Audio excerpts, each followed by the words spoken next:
All right, ready to dive in. Today we're exploring You Become What You Think. Oh, this one's great. It's this audiobook all about how our thoughts can actually shape reality. Yeah, and it's not just like fluffy stuff. Right, it gets into the science of it too, Exactly. which is super fascinating. So basically, it's giving us tools to unlock our potential. Like a mental toolkit. Exactly, a mental toolkit. It takes what we kind of already know, right? Like, yeah, thoughts matter. Right. But then it's like, okay, here's how they matter. Right. And here's what you can do about it.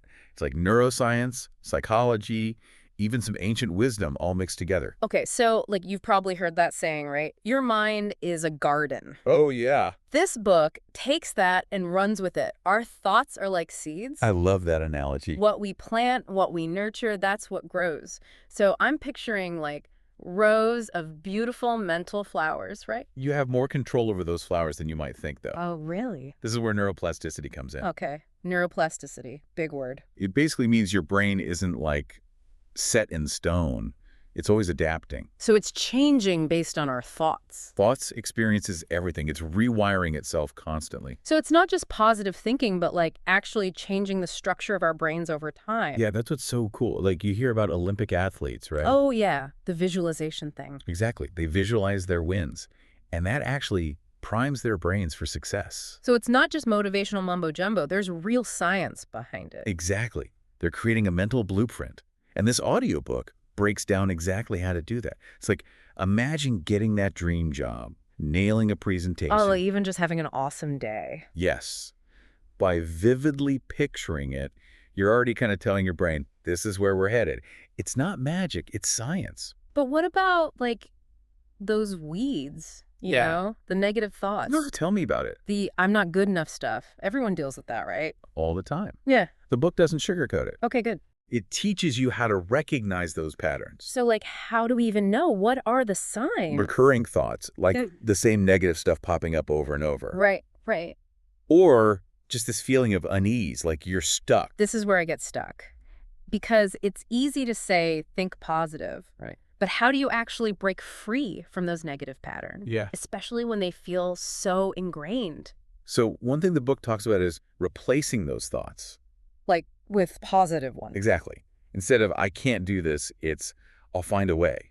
Yeah. Or I'm learning from this. Oh, I like that. It's like we're actively choosing a different approach. You are. And it's not just thinking it, it's about action too. Oh, right, because actions have to line up with our thoughts. Yes. The book has this great analogy. Thoughts are the architect. Okay. Actions are the builders.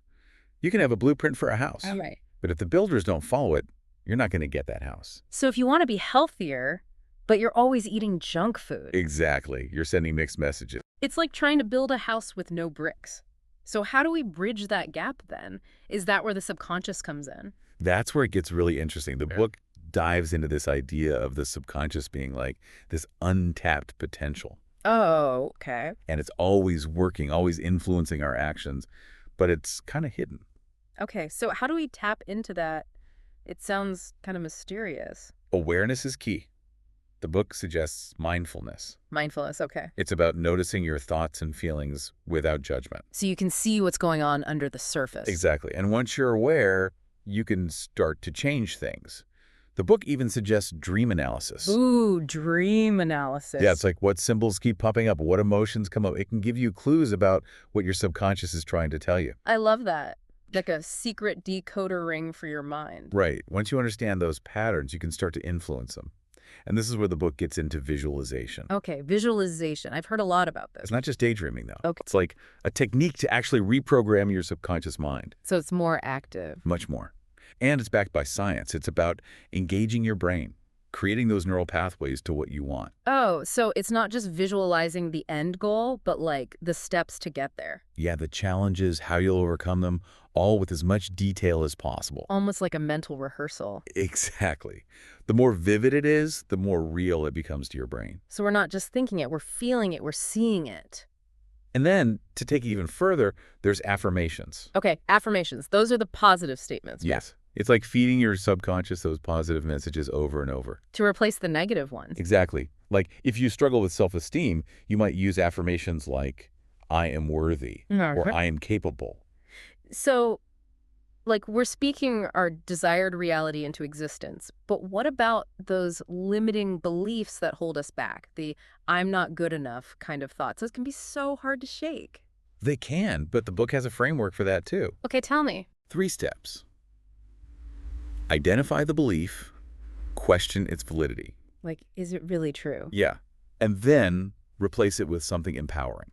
So not suppressing the negative thought, but actively changing it. Exactly. It's like Yeah. rewiring the circuitry of your mind. And to help with that, there's mindfulness. Mindfulness, we touched on that before. It's not just about relaxation, though. It's Yeah. about shaping your thoughts. Okay, so it's more active than I thought. It is.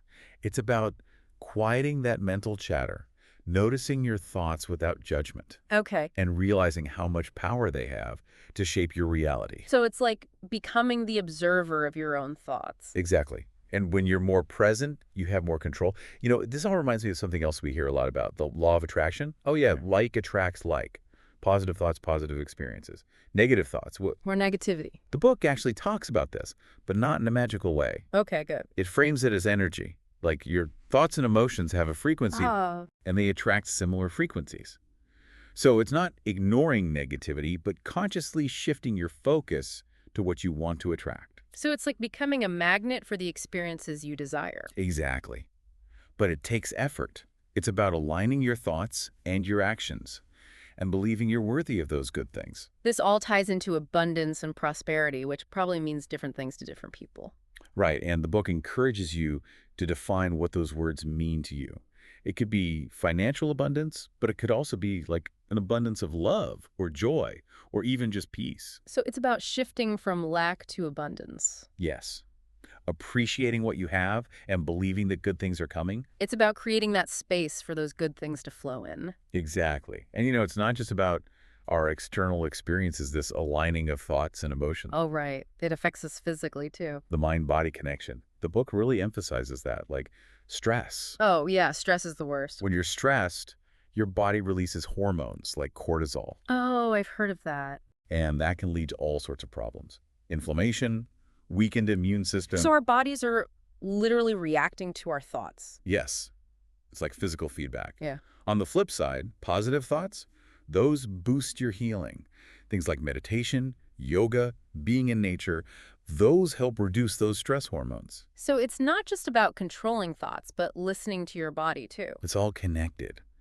This reminds me of the idea of an empowered mindset. Empowered mindset. Okay. It's about feeling in control of your thoughts and emotions, not like they're controlling you. So how do we cultivate that? The book talks about awareness, self-compassion, and action, So noticing how you react to things, being kind to yourself. and then taking action based on that new awareness. So we're breaking those old negative patterns and creating new positive ones. Exactly. And another concept that helps with that is a growth mindset. A growth mindset. It's the belief that you can develop your abilities, that you're not fixed. Okay, so instead of saying I'm bad at math, You say, I can learn to be better at math. It's about effort and learning.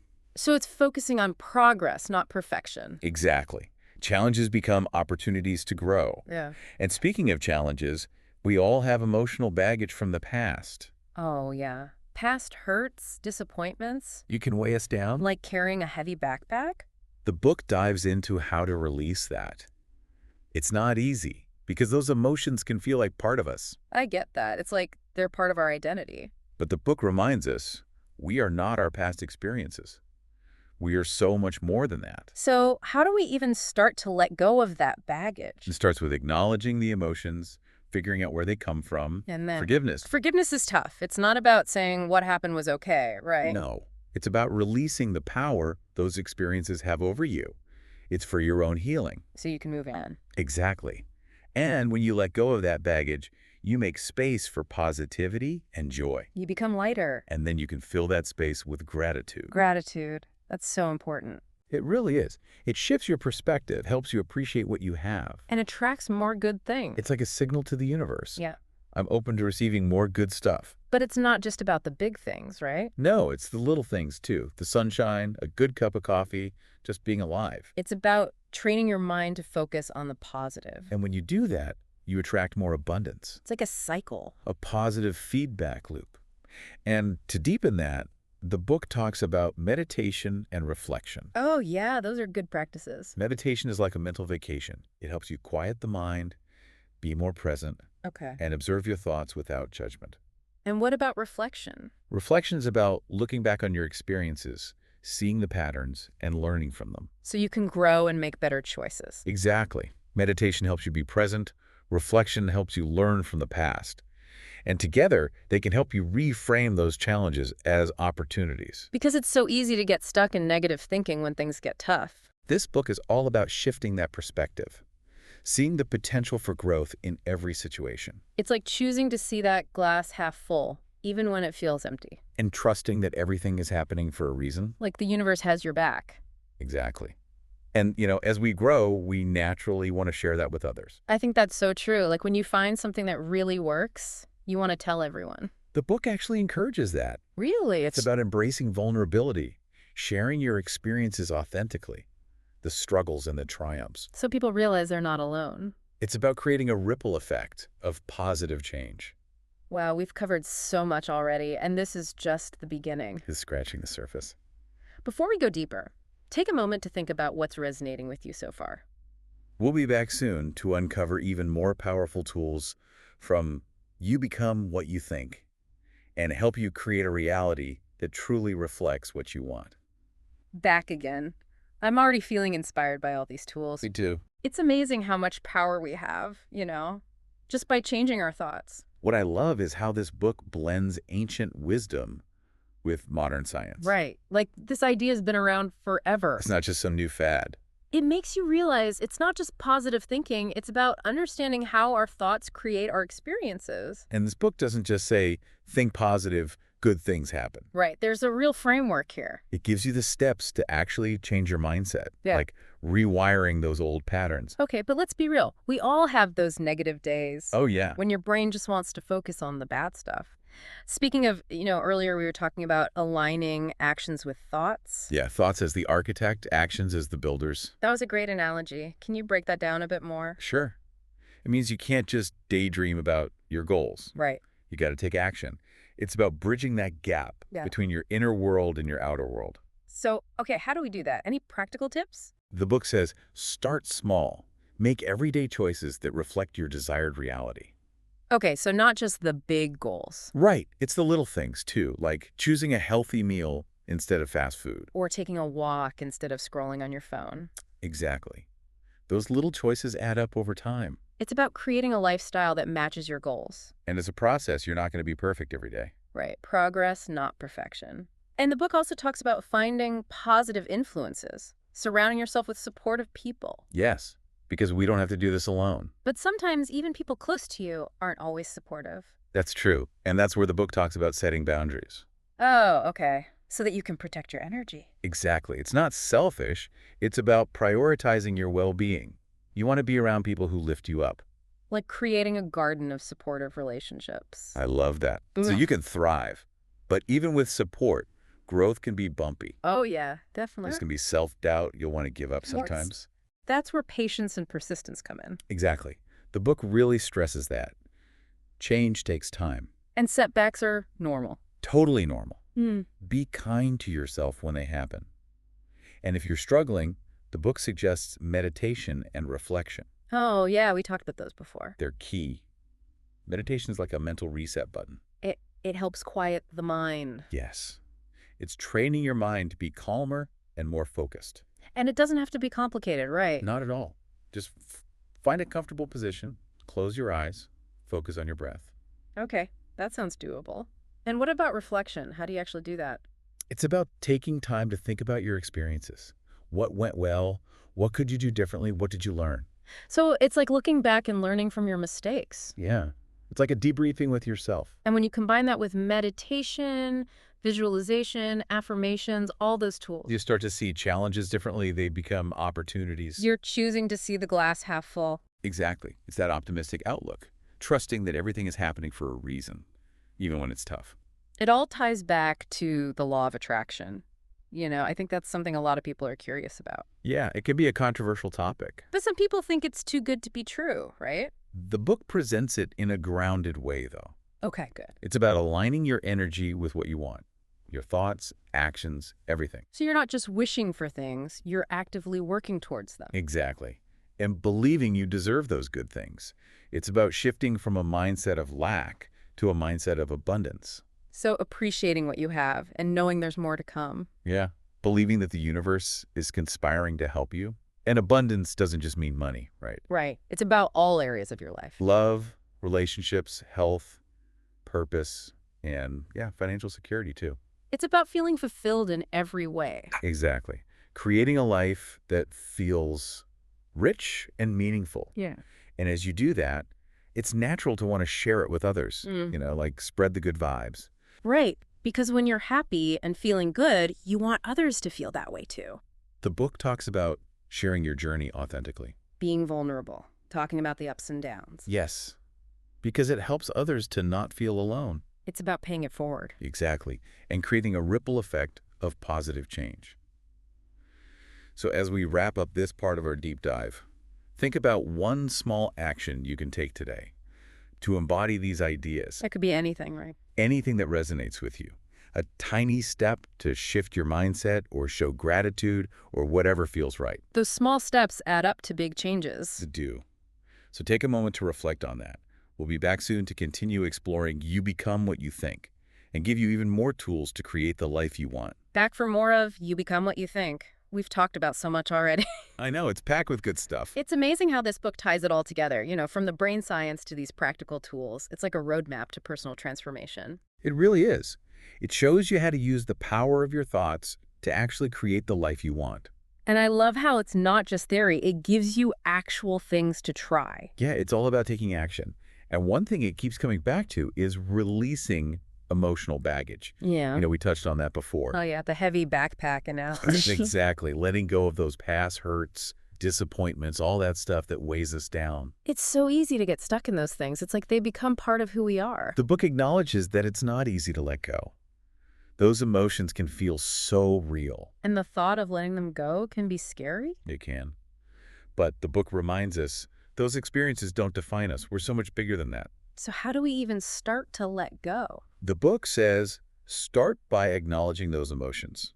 Figure out where they're coming from. Okay, so really understanding them. Yeah. And then there's forgiveness. Forgiveness is tough. It's not about saying what happened was okay, though, right? Right. It's not about the other person. It's about you. About freeing yourself. Exactly. It's about releasing that grip those experiences have on you so you can heal and move on. It's choosing peace over resentment. Yes.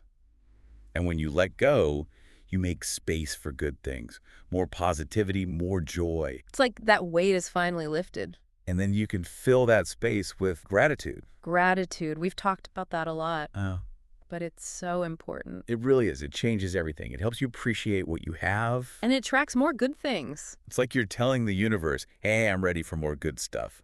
And it's not just about the big things, right? Yeah, it's the everyday stuff too. That sunshine, a good conversation with a friend. Just being thankful for being alive. Exactly. And the more you appreciate, the more you receive. It's like a positive cycle. It's about raising your vibration or something like that. Yeah. Aligning with that energy of abundance. And then to keep that going, there's meditation and reflection We've talked about those, but they're worth revisiting. Why are they so crucial? because they help you stay grounded. Meditation is like hitting pause on all that mental noise. So you can just be. Exactly. And it trains your mind to be calmer, more focused. Okay. And reflection, how does that fit in? Reflection is about taking stock, looking back on what's happened, figuring out what you learned. It's like making sense of your experiences. Yeah, so you can grow from them. Make better choices next time. Meditation for the present moment, reflection for learning from the past. And when you put them together, you can start to reframe challenges as opportunities. Mm. Instead of getting stuck in negativity when things go wrong. This book is all about that mindset shift. Choosing to see the good, even when it's tough. Yeah. Trusting that there's a bigger picture. Believing that everything happens for a reason. Yes. And, as you go through that process, it's natural to want to share it. Yeah, you want others to benefit from what you've learned. Exactly. The book encourages you to be vulnerable, share your story authentically. So others don't feel so alone. And maybe they'll be inspired to try these tools too. It's about creating that ripple effect of positivity. So to everyone listening, as we wrap up this deep dive into You Become What You Think, take these ideas with you. Try them out in your own life. Yeah. Choose your thoughts wisely. Be thankful for what you have. Love yourself. And trust that the universe has your back. The journey might be challenging, but it's so worth it. You have the power to create a life you love. And remember, you don't have to go it alone. Thanks for joining us on this incredible deep dive.